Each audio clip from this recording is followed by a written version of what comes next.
പനിമോളാണെങ്കിലും കൂടെ നിന്നൊരാള് ബാക്കിൽ നിന്ന് കുത്തിയപ്പോ ഇങ്ങനത്തെ കാര്യങ്ങളാണ് ഞാൻ പറഞ്ഞത്. ഇപ്പൊ എനിക്ക് പറയാൻ പറ്റത്തില്ലടാ, എനിക്ക് ആ ഒരു ഇതായിട്ടില്ല. ഞാൻ 2 ദിവസം എടുക്കും എന്തായാലും. ഈ തോന്നില്ല എപ്പോഴും വന്നോടി ഫസ്റ്റ് വീക്ക് ഉണ്ടായിരുന്നു നീ പുറത്തേക്ക് പോകണമെന്നുള്ള ചിന്ത? അങ്ങനെയൊന്നും ഇല്ലായിരുന്നു.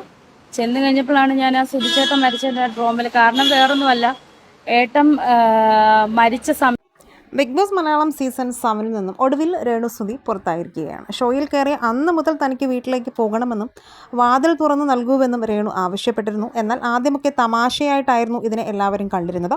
ഇത് ആവർത്തിച്ചപ്പോൾ അവതാരകനായ ലാലേട്ടൻ ഒരു തവണ ഇതിനെക്കുറിച്ച് ചോദിക്കുകയും ചെയ്തിട്ടുണ്ട്.